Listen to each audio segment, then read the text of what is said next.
So excited to unpack today's film with you all today. Now, you may notice I'm trying out a new format. I've been told that brash criticism is no longer accepted. And also, I'd like to get some of that sweet ad revenue from these video essays that are garnered just by playing some lo-fi hip-hop beats and some weird VHS anime edits all over the place.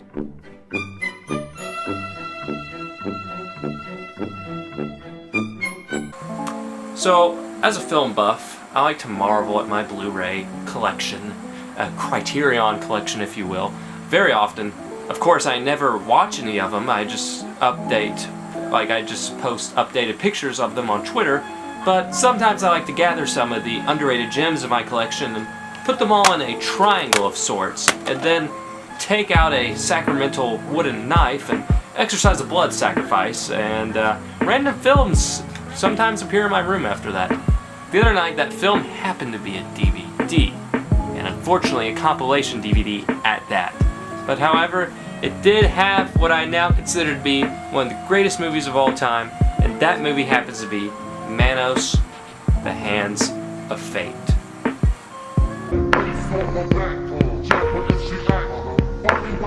Manos, The Hands of Fate is one of my favorite movies ever made, and it also happens to be one of the worst movies ever made.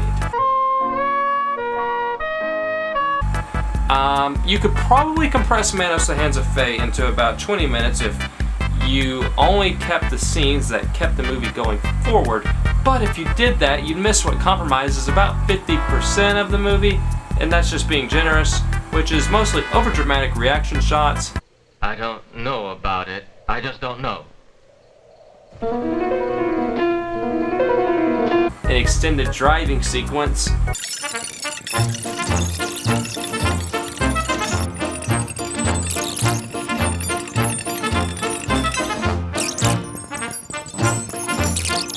Yeah, the driving sequences are actually set to snuff film jazz. That never gets old. Inside this magic circle. Repeated lines of dialogue. She'll understand. She's my baby. She'll understand. I hope so, darling. I sure hope so. She's my baby. She'll understand. Oh, and the other 30% of the movie is random couple that the director insists on showing multiple times in the film.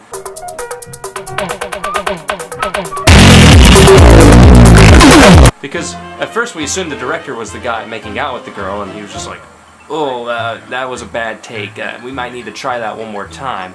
But the director actually is this guy.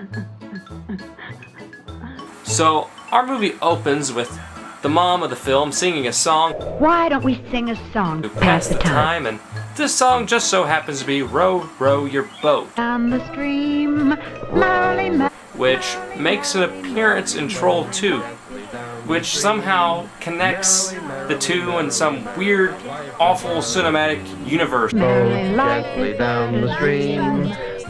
After that, we get an extended driving sequence, and our main character, Mike, is pulled over by the police, and he says there is no excuse for his taillight problem, and then proceeds to name off a number of excuses. No excuse. Running late, first vacation, kid getting tired. That's too bad. So eventually, after about 10 minutes, the characters stumble upon a house guarded by Torgo, who, if you think his acting seems a bit jittery and unfocused, it was because he was tripping on acid during the entire film.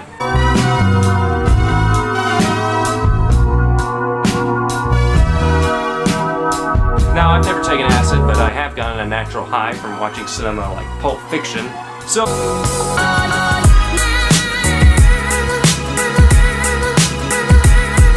Torgo lets them stay in the house, after saying he wasn't. I'm not sure the master would approve.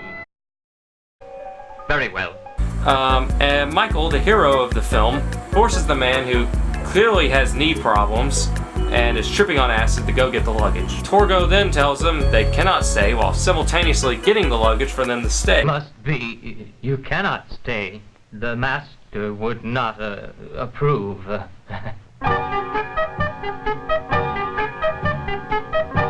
All while the classic Torgo luggage theme is playing. Now, I I would love it if somebody could get on this, make a lo-fi hip-hop remix of Torgo's theme. Someone get that XXXTentacion guy on it. His name is Torgo.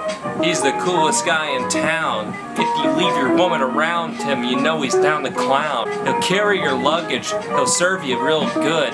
But if you mess around in his hood, dude. One of my favorite lines in the movie is Michael telling his wife that this is all her imagination, even though everything she just told him is something that she has been told or can see. Mike, I don't like this. Nothing to worry about. It's only your imagination. And then it cuts to 3 of the actors looking in completely opposite directions, standing around, gawking at random objects, almost as if the director didn't tell them where to look. Damn car won't start. Hey, Torgo, where's the phone? Yes, Alexander Graham Bell, you know, telephone. Now, the sum of a very short story, they eventually find the master's lair and all of his wives, so they get ready to run off. Hurry, please hurry.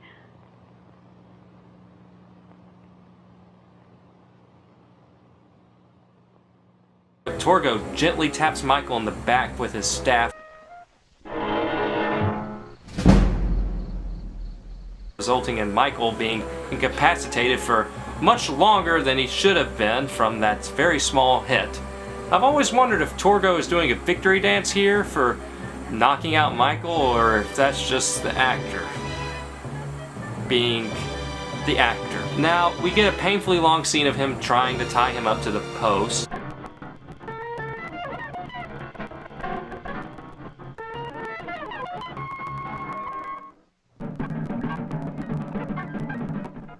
George Harrison eventually wakes up from his slumber, and you know, you're like, oh my gosh, this is a huge moment. Hey, maybe this will finally get good. Maybe I'll get emotionally involved. And we go back to the kissing couple again. And the officer at this point is even fed up with the kissing couple showing up in this movie. Again? The master then looks pretty suicidal and annoyed with the women bickering, and I can't say I blame them. Child will grow up to be a woman, and as the oldest of the wives, I demand. Now, I've always said that a large majority of the directors of these low-budget films have pretty pervy tendencies. And I wish I could say Manos the Hands of Fate was an exception to the rule. But, yeah, there's 2 extended scenes here of some hot action.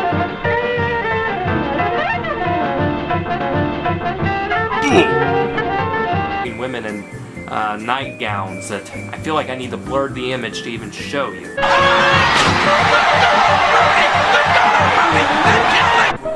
Oh, and then there's this scene where the director made one of the wives make out with Mike and then slaps him like, how dare you make me kiss you even though you're unconscious and I was the cause of it. Now, and then there's a part where Torgo is touched to death.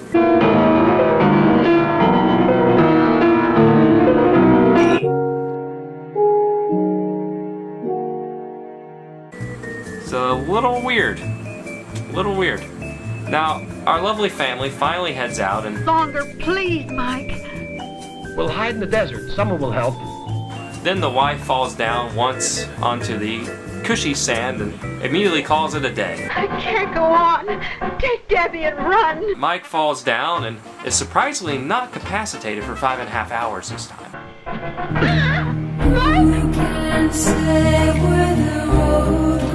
But he does give off one of his signature repeated lines of the film. Mike, are you all right? Damn. The wife then falls down again, and the daughter's clearly concerned with her well-being. I can't make it. Save baby. Save Debbie. We then get a pulse-pounding action scene where Mike shoots at some stock footage. The officers then decide to go investigate the shots in a scene that's so awful that the best way to show you how awful it is to, well, just show you.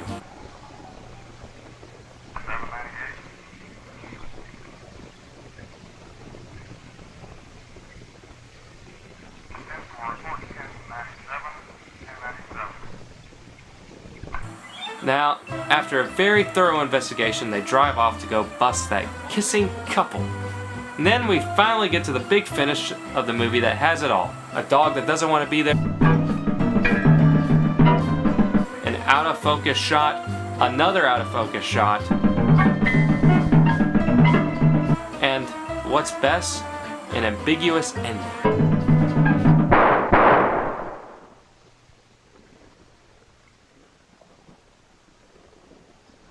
And then at last we get to, quite possibly, the worst actors of the bunch, or at least the worst dubbed over.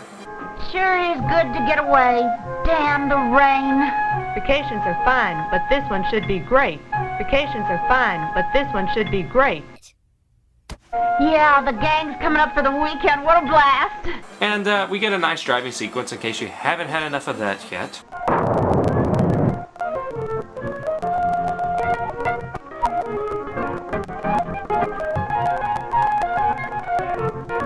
And we get the biggest twist of all time, which has befuddled the great film buff minds over the years. Very ambiguous ending, but before we get to that, can you guess what happens based on what you know about the film already? And if you guess we get a shot of the kissing couple, fortunately, you are correct.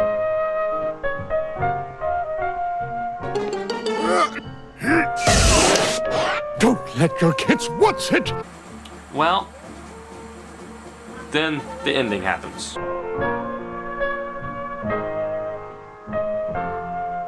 Welcome. Oh, is he the new Torgo? Yeah, he's the new Torgo. Is that the wife? Uh-huh. What? Dude. I am Michael. I take care of the place while the master is away. What? Oh my gosh. It seems you are oh, so near when I look. So that's Manos, The Hands of Fate. I'd highly recommend it, guys. If you can get a group together to watch it, it's actually got some decent ideas in there. I think it's inspired filmmakers for many years. I think Quentin Tarantino, director of hidden gems like Pulp Fiction and Kill Bill Volume 1 and 3, has said that Manos, The Hands of Fate is one of his favorite films. Guys, Quentin Tarantino simply doesn't say dumb things. Manos, The Hands of Fate is one of his favorite films, so you immediately gotta check it out. If you watch enough Quentin Tarantino films, eventually you'll become a good filmmaker. I believe in you. So, that's for today's video essay. Spell host him.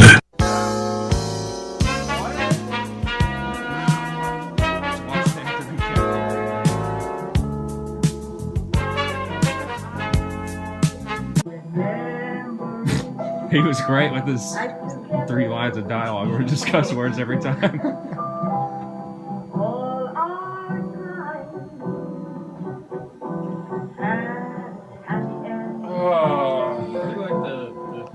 Poor dog. The dog didn't deserve that. You hate to see it. Yeah, what killed the dog? Oh, something in the woods. There is no way out of here. It will be dark soon. There is no way out of here.